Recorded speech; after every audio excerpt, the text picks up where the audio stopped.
also the Chief Executive Officer, Kenya Private Sector Alliance, Ms. Carol Kariuki, Resident Representative of the United Nations Development Program, distinguished guests, ladies and gentlemen, good morning. It's my pleasure to join you today for the signing of the Memorandum of Understanding between the Kenya Private Sector Alliance and the United Nations Development Program under the Next Gen Youth Employment Program. I thank KEPSA and UNDP for inviting me to witness this important milestone and for their continued commitment to promoting youth employment and economic empowerment in Kenya. The youth constitute the largest segment of Kenya's population and represent one of our country's greatest assets. Our population is estimated at approximately 53.3 million people, with about 75% of Kenyans below the age of 35, making Kenya one of the youngest populations in the world. This demographic profile presents us with a tremendous opportunity, a demographic dividend that can drive innovation, productivity, and sustained economic growth if properly harnessed. However, unemployment and underemployment among young people remain key challenges. Addressing these challenges requires deliberate collaboration between government, the private sector, development partners, and other stakeholders to create meaningful opportunities for our youth. Failure to do so risks turning this dividend into a challenge. No single institution can address the youth unemployment challenge alone. The partnership between KEPSA and UNDP demonstrates the importance of public-private development cooperation in addressing national development priorities. Such collaborations complement government efforts aimed at equipping young people with relevant skills, facilitating access to employment opportunities, and fostering entrepreneurship. The government remains committed to creating an enabling macroeconomic environment that promotes investment, innovation, and job creation. Through ongoing reforms and policies under the bottom-up economic transformation agenda, we are working to enhance the competitiveness of our economy and create opportunities for all Kenyans, particularly the youth. Kenya's economy grew by 4.6% in 2025 and is projected to maintain a positive growth trajectory this year, that is 2026. Sustaining this growth and ensuring that it translates into jobs, particularly for young people, remains a key government priority. The government continues to implement a number of interventions to empower the youth. In particular, the government has constructed 156 youth empowerment centers across the country. The government has also enhanced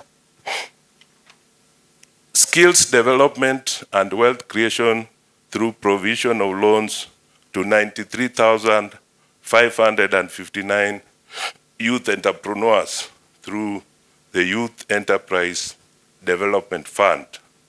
Additionally, 91,253 youths have benefited through startup grants under National Youth Opportunities Towards Advancement Program, NYOTA.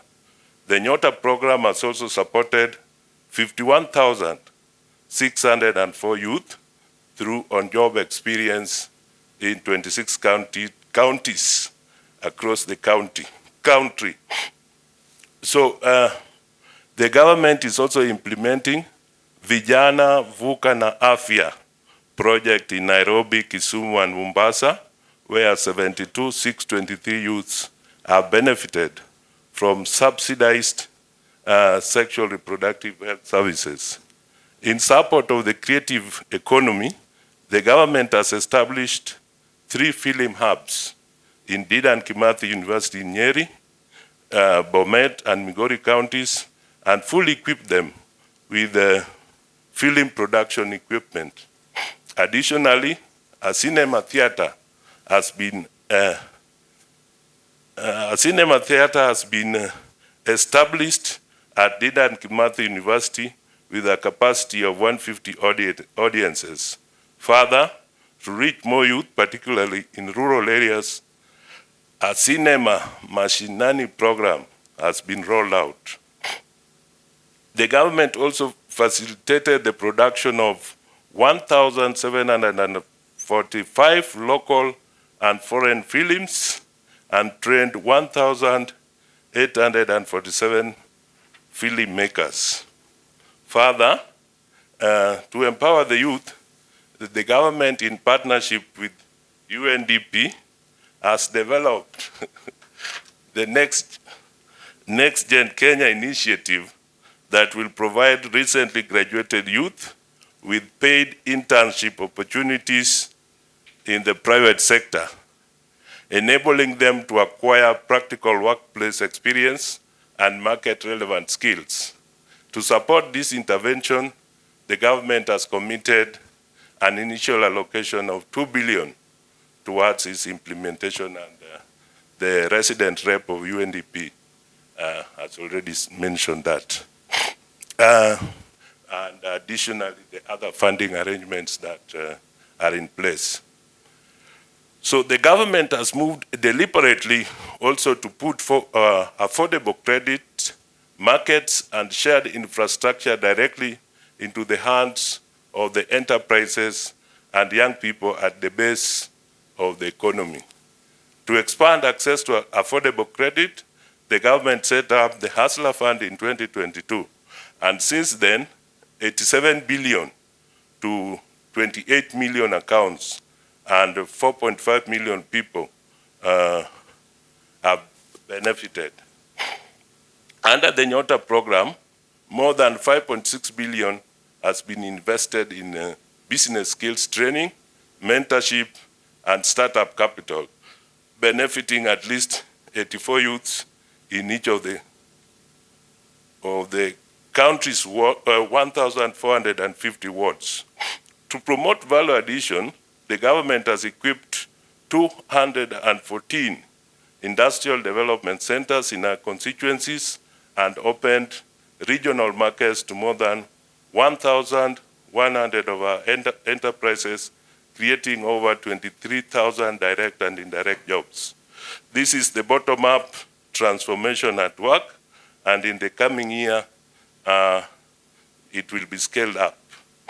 Given the scale of the youth employment challenge, the government further calls upon development partners, the private sector, philanthropic organizations, and other stakeholders to join this national effort, acknowledging that the task of creating opportunities for Kenya's youth extends beyond the capacity of government alone, and it requires a broad-based partnership for sustainable impact. The private sector remains the engine of economic growth and employment creation. We therefore commend KEPSA for continuously championing initiatives that strengthen the link between education, skills development, and labor market needs. We also appreciate UNDP for its unwavering support in advancing sustainable development and promoting inclusive economic opportunities. The Next Gen Youth Employment Program presents a unique platform for empowering young people with skills, networks, and opportunities they need to actively participate in the economy. As we formalize this partnership today, I encourage all stakeholders to remain committed to translating this agreement into tangible outcomes. The true measure of success will be reflected in the number of young people whose lives are transformed through gainful employment, entrepreneurship, and enhanced livelihoods. Let us continue to strengthen partnerships, leverage innovation, and invest in our youth as a pathway towards achieving sustainable economic growth and shared prosperity. In conclusion, I congratulate KEPSA and UNDP on this important collaboration and wish them success in the implementation of Next Gen Youth Employment Program. With those remarks, it is now my pleasure, the pleasure of the PS, to witness the signing of the Memorandum of Understanding between KEPSA and UNDP. Thank you for listening.